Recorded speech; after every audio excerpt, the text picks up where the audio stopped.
first, you have some time to look at questions 1 to 7.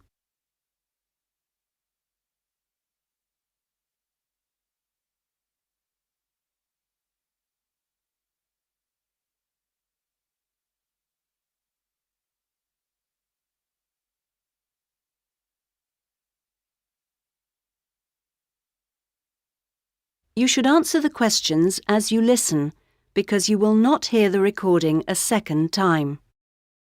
Listen carefully to the first part of the conversation and answer questions 1 to 7. Hello? Hello, this is Hilary. I'm calling about the house. I'm moving in next week. Oh, yes, Hilary. This is Judith. I met you when you came to look at the house. Yes, I just had a few more questions I wanted to ask. Of course. Well, first, about the rent. I realise I didn't check what it included. Yes, that's important. It includes most things. We don't have to pay extra for heating, for example, just for the telephone, which is fair enough, I suppose. Local taxes are part of the rent, so that's not a worry. That's fine. Then I remember I should have sent my letter of reference to the landlord by now, but I haven't got his address. Yes, you should get that off right away. Address it to Mr. Crawley. He's at 14 King Street. Is that in Exford? Yes. And then you'll need to put the postcode, of course. It's AP12 7QT. Got that, thanks. I also realise I don't know exactly what the house has in the way of equipment. Is there a microwave, for example? There isn't. None of us feels the need. Oh, fine. I'm sure I can do without one too. What about a hairdryer? Maybe you should bring one, if you need one. I'll buy one, yes. And TV? Oh, yes. We've got 2, in fact. Was there anything else? I just wondered if there were any rules. Not really. We share the cleaning, things like that. We do have to be careful about loud music. Yes. So we've agreed that there shouldn't be any loud music after 9, and that we don't play music at all in the living room after 10. Up to 11 in your own room's okay, as long as it's not too noisy. That sounds good.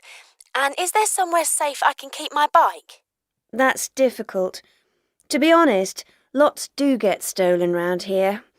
We haven't got a garage, so we tend to park ours in the garden so that they're hidden from the street. OK. Now, I hope you like cooking. Yes, I do. Do you all have shared meals? Not very often, actually. But when the weather's good in the summer, we like to have a barbecue together, which we do each Wednesday. We tend to go out at weekends. Sounds fun.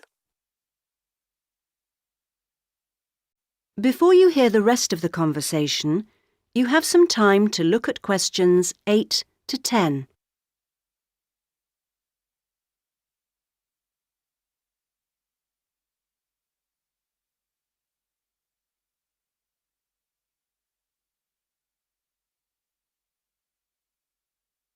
Now listen and answer questions 8 to 10. Are you familiar with this area? A bit. Actually, there are a few things that I'd like to know the location of. A bank, for example. Yes, there's one quite close. You just go up to the junction near the house, the one where 4 roads meet, and go straight ahead and then take the second left. It's a little way down there on the left-hand side. That's convenient. Another thing is that I'd like to check my emails quite often.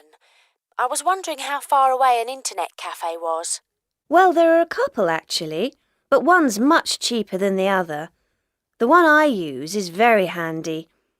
You just go up to the big junction and then, well, I go straight ahead and then turn right so that it's on the right-hand side.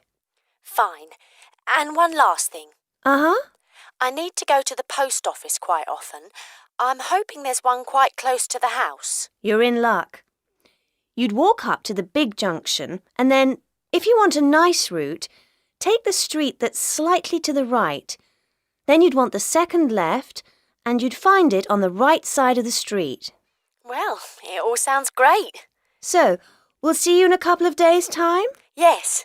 OK. Bye. Bye. That is the end of part 1. You now have half a minute to check your answers.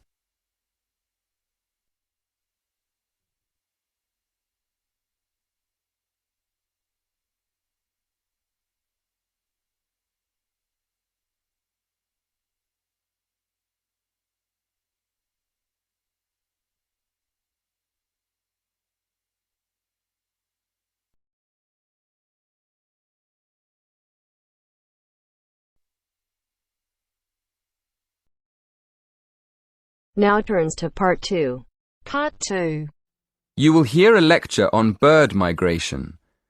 First, you have some time to look at questions 11 to 17.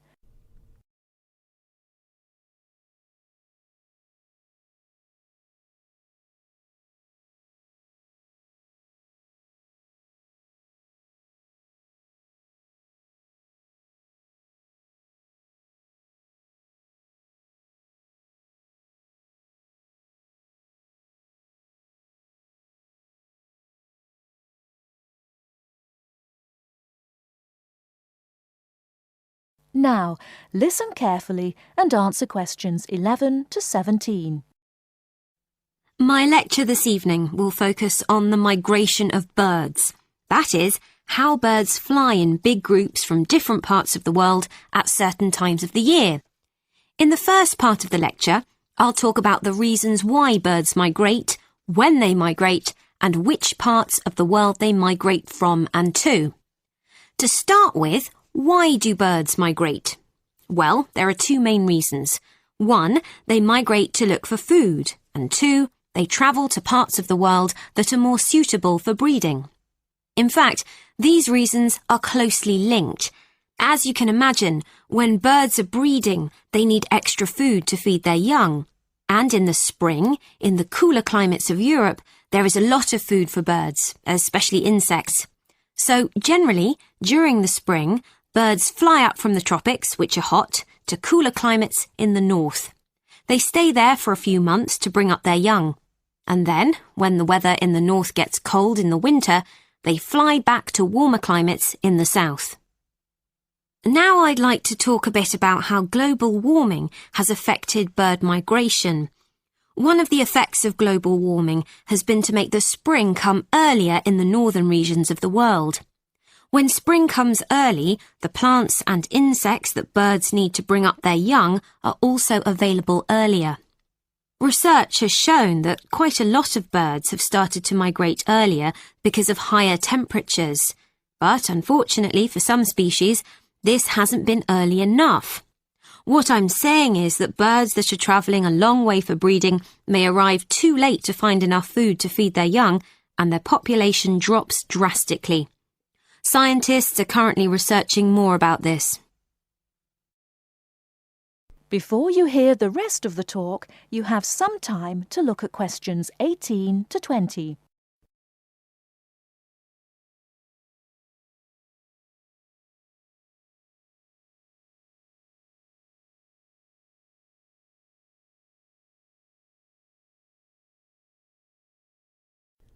Now listen and answer questions 18 to 20.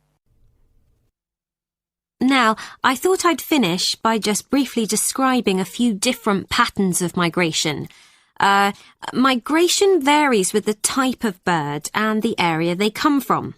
For example, one kind of migration is partial migration. This means that some birds in a particular species will migrate and others won't. It usually depends on how the weather affects food supplies, and very often happens in the tropics.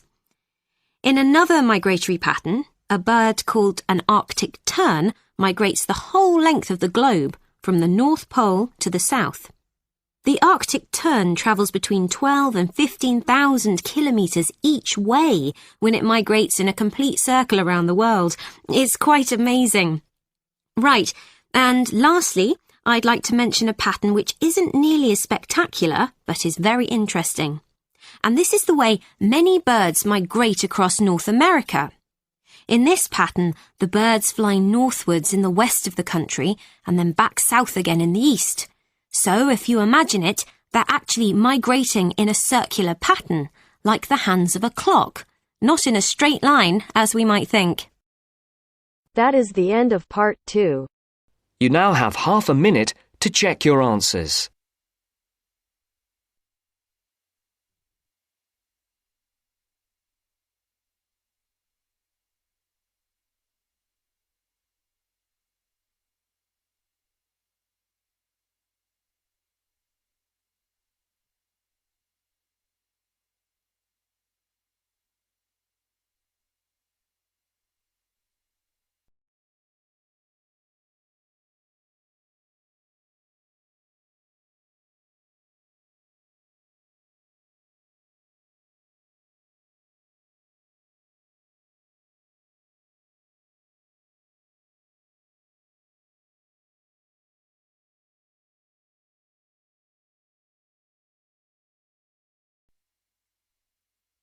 Now turns to part 3.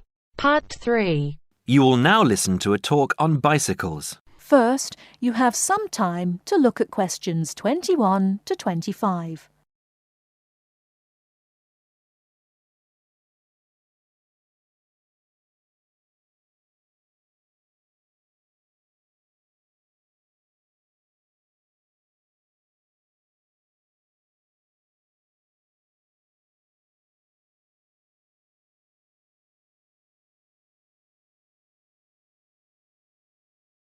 Now, listen carefully and answer questions 21 to 25.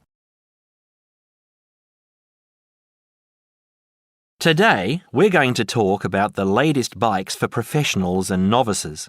There's something to suit everyone from price to function. The Atlantis is a touring frame. It's also perfect for commuting and trail riding, and anything short of super fast road riding. The tubes are stout, to take touring loads and trail abuses. The tyre clearances are majestic, so you can fit tyres up to 2.35 inches. It's designed for cantilevers or V-brakes. If you have to limit yourself to just one bike and you want to be able to ride just about anywhere, this is the bike to be on. It is our most popular model for just that reason, and there isn't an unhappy Atlantis owner in the land. The Rambouillet, our all-around road bike, is available either as a frame with fork and headset for $1,400 or as a complete bike for $2,300. Compared to the Atlantis, it is a lighter frame, not intended for loaded touring or rough trail riding. As a road bike, it has side-pull brakes. The Quick Beam is our version of the single-speed bike. We've done it a little better though. The crankset has a 42-34 combination, running an 18-toothed freewheel cog in the rear. And the rear hub is threaded opposite the drive side, so you can install a fixed cog of your own choice. In essence, you can have 4 speeds on the Quick Beam if you choose. The Quick Beam is available as a frame with fork and headset for $900, or as a complete bike for $1,300. This is a rugged, versatile bike that you can ride on the road as well as on rough trail. Before you hear the rest of the talk, you have some time to look at questions 26 to 30.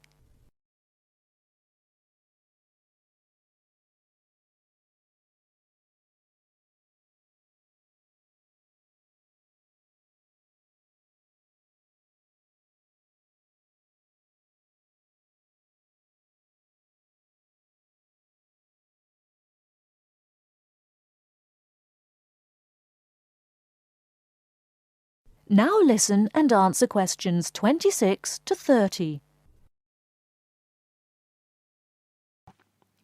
The Saluki is our roadish, light touring, randonneuring frame. It's designed for 650B wheels. If 650B means anything to you, you'll either love it or think it's marketing suicide. If you're new to 650B and a follower, you won't want it. If you're new and a rebel, you will. Now, I'll just talk a little about saddle comfort. The road bike, for the most part, has turned into a high-tech, uncomfortable machine, and the proof is all around us. Look through any bike magazine or catalogue and you'll see the saddle up to 6 inches higher than the handlebars. It is impossible to be comfortable on such a bike. It forces you to lean forward, putting more weight on your groin, hands and arms. People ride these bikes with straight, locked-out arms and wake up with aching backs. They endure it, get used to it, or by recumbence.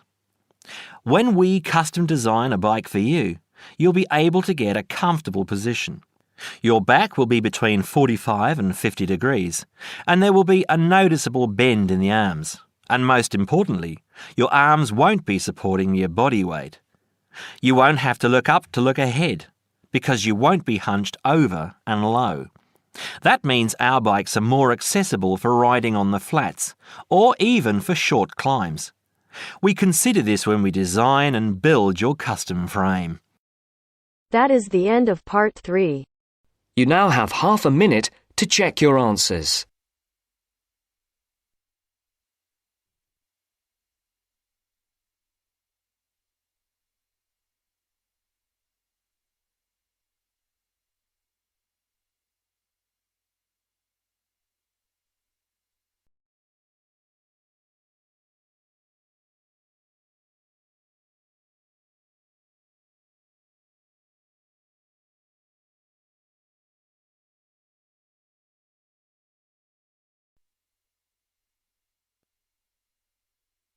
Now turns to part 4. Part 4. You will hear a lecturer in education talking about some experiments done in the USA to investigate the effects of reducing class sizes. First, you have some time to look at questions 31 to 40 on pages 71 and 72.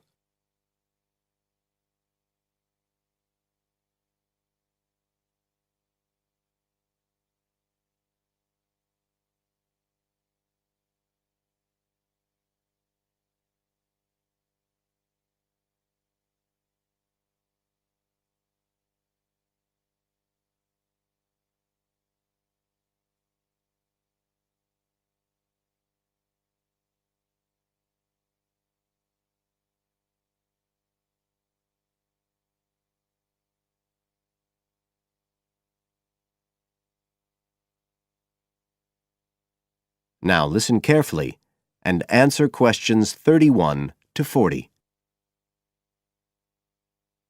All over the world, there are passionate arguments going on about how educational systems can be improved. And of all the ideas for improving education, few are as simple or attractive as reducing the number of pupils per teacher. It seems like common sense. But do these ideas have any theoretical basis? Today, I want to look at the situation in the USA and at some of the research that has been done here in America on the effects of reducing class sizes. In the last couple of decades or so, there has been considerable concern in the United States over educational standards here, following revelations that the country's secondary school students perform poorly relative to many Asian and European students. In addition, statistics have shown that students in the nation's lower-income schools in the urban areas have achievement levels far below those of middle-class and upper-middle-class schools. So would reducing class sizes solve these problems? Well, we have to remember that it does have one obvious drawback. It's expensive. It requires more teachers and possibly more classrooms, equipment, and so on. On the other hand, if smaller classes really do work, the eventual economic benefits could be huge. Better education would mean that workers did their jobs more efficiently, saving the country millions of dollars. It would also mean that people were better informed about their health, bringing savings in things like medical costs and days off sick. So what reliable information do we have about the effects of reducing class sizes? There's plenty of anecdotal evidence about the effect on students' behavior, but what reliable evidence do we have for this?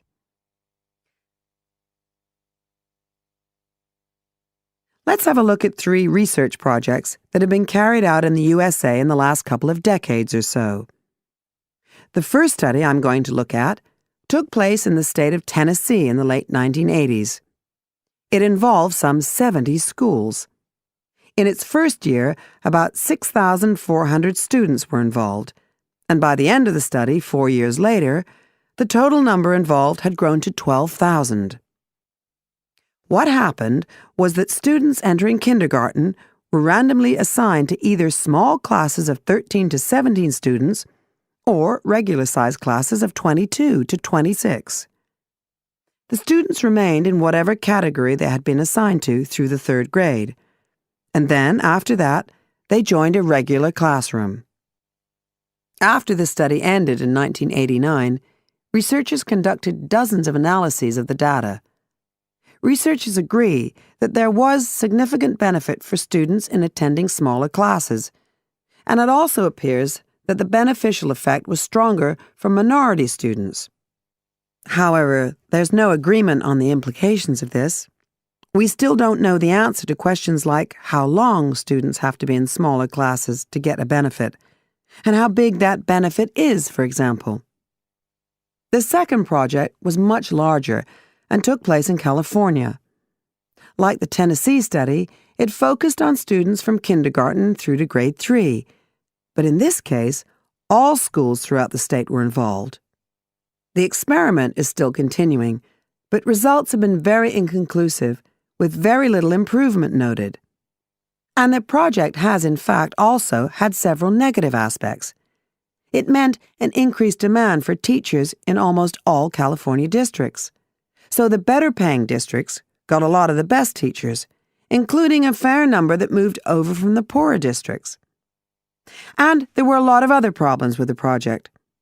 For example, there weren't any effective procedures for evaluation. All in all, this project stands as a model of what not to do in a major research project.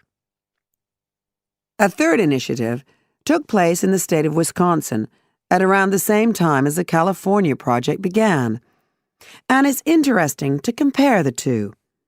The Wisconsin project was small.